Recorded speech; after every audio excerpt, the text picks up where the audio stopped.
Clark to distance herself from the Nike brand, find her a new shoe company. I'm sure there is one out there that did not pay her what Nike was willing to, which, by the way, wasn't enough, that is now willing to circle back around and pay her what she's really worth. And now you have this. Now, keep in mind, I believe most of, and not all, but the majority of Caitlin Clark's fan base is going to be in the Midwest, Middle America, and the South. The Coast, probably a lot of...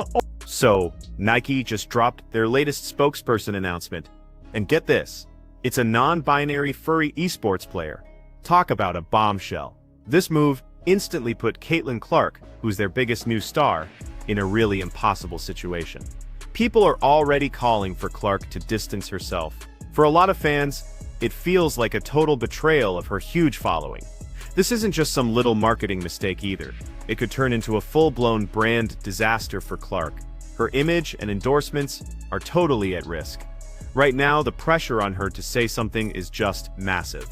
The silence is deafening, and it's making everything super volatile.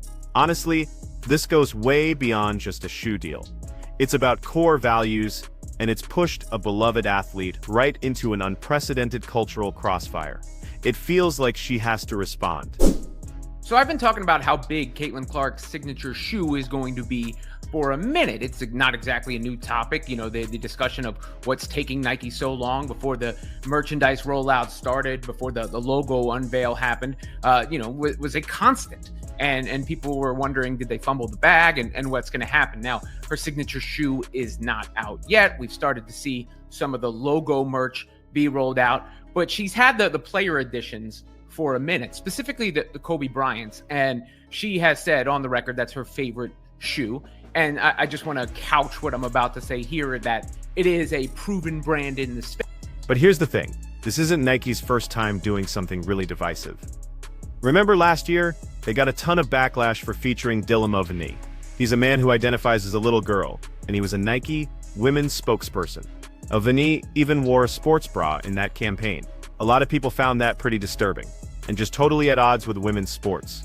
That whole thing already pushed away a huge part of their customer base.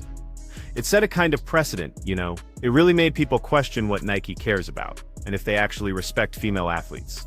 We're seeing those same issues popping up again, which is only making this current uproar even bigger. Nike did a campaign where they used a man who pretends to be a little girl named Dylan Mulvaney as a Nike women's spokesperson. And Dylan Mulvaney went out there and was wearing a sports bra. That sounds pretty disgusting. Well, now it gets worse.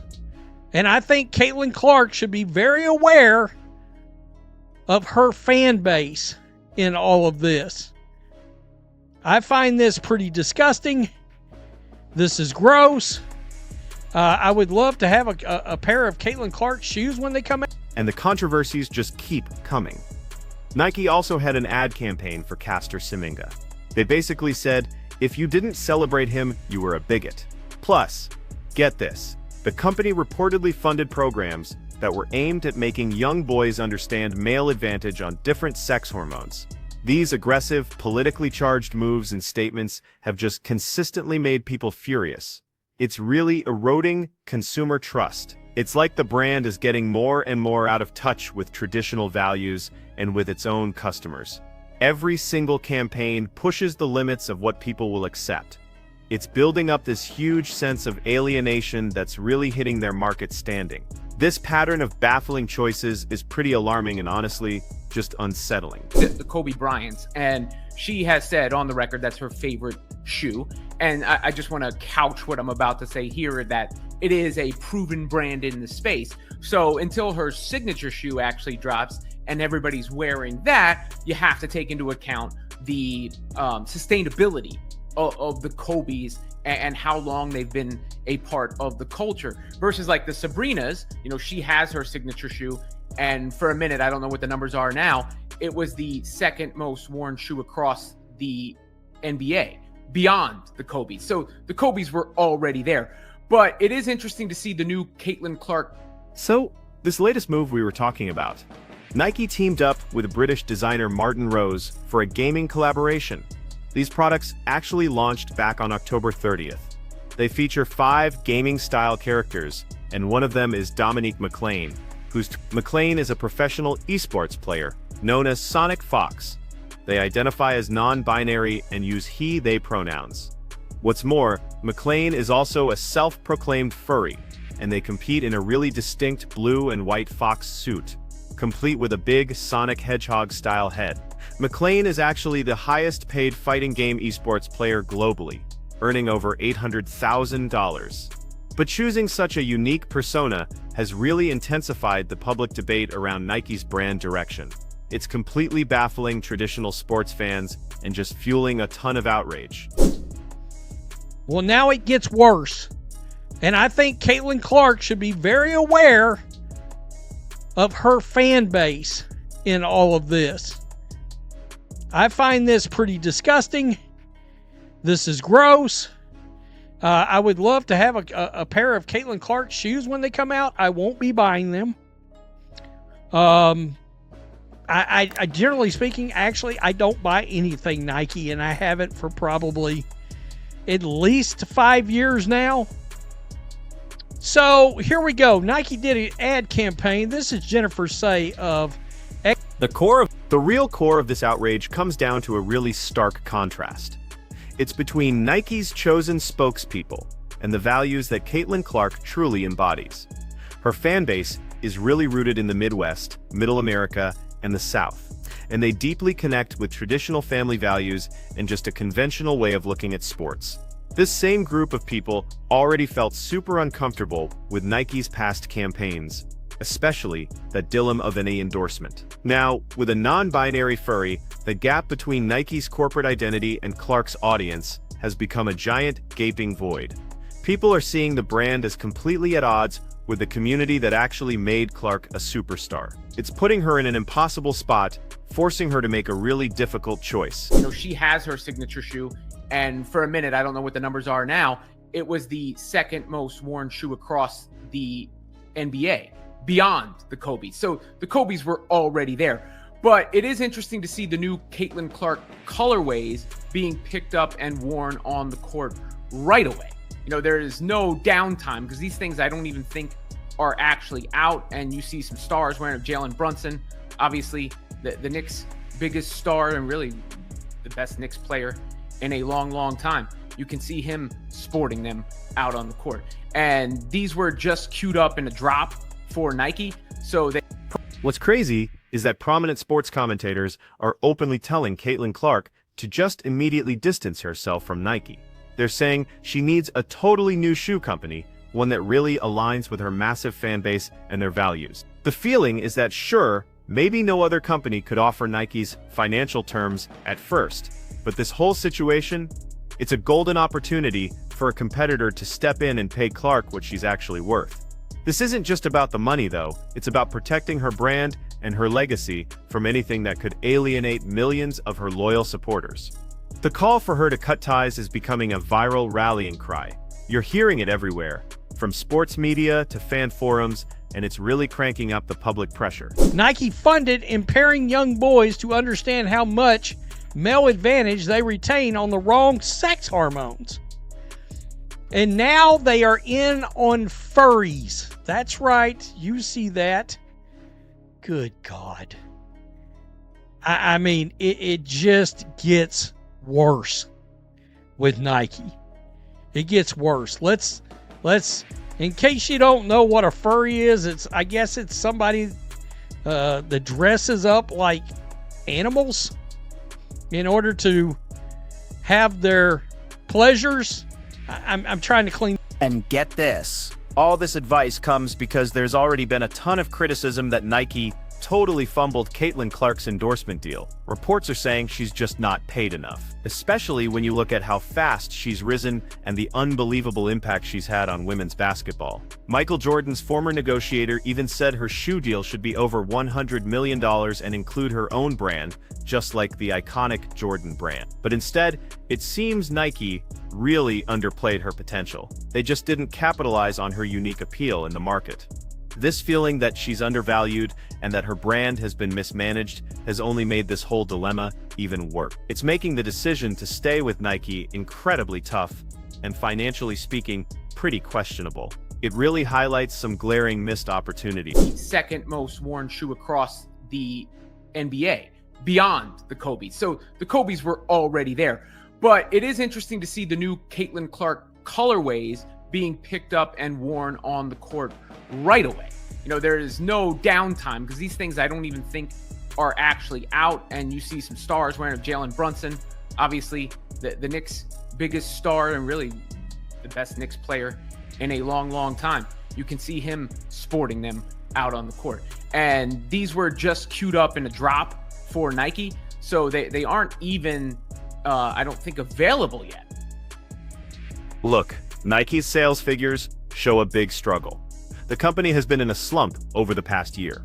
Meanwhile, competitors like Hoka and Adidas are seeing huge profits, really cutting deep into Nike's market share. This financial downturn, it's a direct result of all those consistent marketing missteps and their brand not aligning with their customers. Those controversial campaigns, like the one with Dylan Mulvaney and now the non-binary furry, are repeatedly being called out as major reasons for this. Basically, consumers are voting with their wallets. They're choosing brands that either connect more with what they expect or simply ones that aren't so caught up in polarizing social commentary. The financial hit is undeniable. It really points to a deep disconnect within the company. It's just jacked up. Nike hires non-binary furry to be the face of ad campaign as the sportswear giant loses sales to Hoka and Adidas. Absolutely. I mean, I pretty much I'll buy any other brand, to be honest. A non-binary furry started Nike's latest advertising campaign amid a slump in sales as a legendary sports brand. Nike has been beset with poor sales for over the past year with competitors like... Now, this crisis for Nike isn't just about these recent spokesperson controversies. It's actually part of a much bigger pattern of what some people call woke activism, and it's really alienated traditional consumers. Commentators are pointing to Nike's deep involvement with figures like LeBron James and Colin Kaepernick as early signs of this shift. While those partnerships definitely got a ton of media attention, they also sparked huge backlash. Lots of people felt the brand was becoming overtly political and divisive, instead of just focusing on pure sports. This strategic pivot, moving away from universal athletic appeal and towards specific social agendas, has been an ongoing struggle for them. It's driving away consumers who just want athletic gear without all the ideological debates. Court. And these were just queued up in a drop for Nike, so they aren't even, I don't think, available yet. There you see, they've been put in the queue. Let's see what the actual release date is for these things. Well, it looks like, yeah, you have to enter via the app. So I don't know how the sneaker drops work, but basically there's already a demand for these drops and they're not actually out publicly available yet. But that doesn't mean you don't see them. And there you see both of the recent Caitlin Clark Player Edition. On top of all this woke branding, Nike is also facing long-standing ethical scrutiny about their operations in China. Stories about alleged slave labor practices have really plagued the company for years.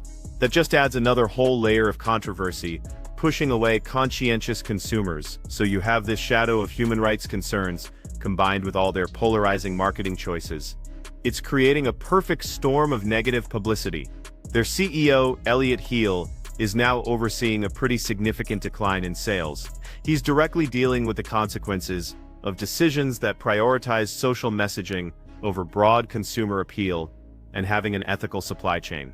The combined effect of all these different controversies has definitely contributed to the brand's diminished standing and a growing public distrust.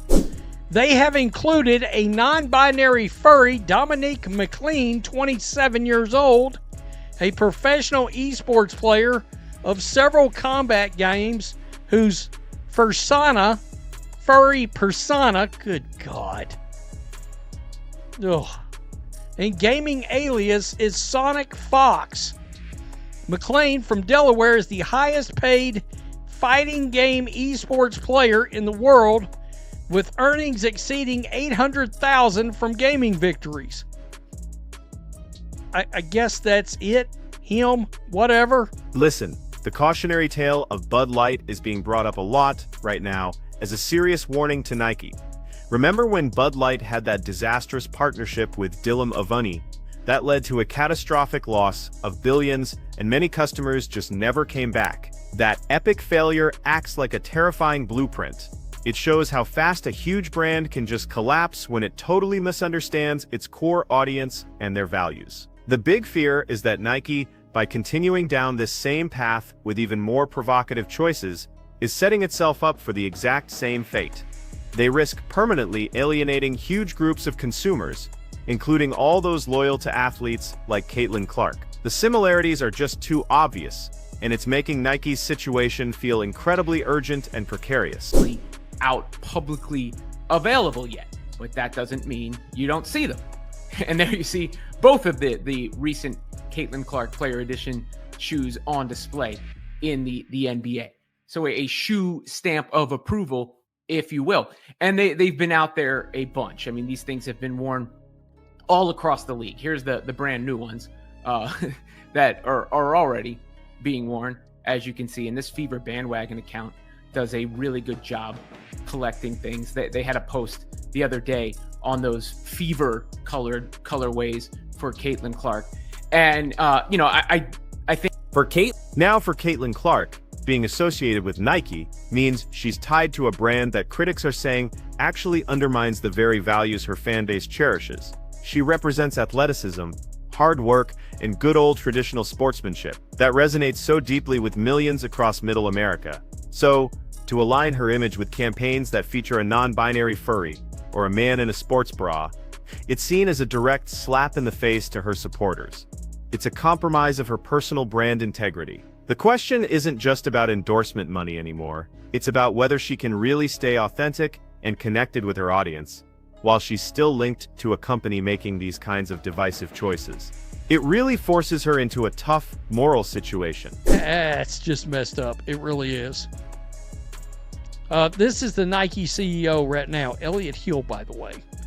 Nike CEO has presided over a decline in sales at the sports giant.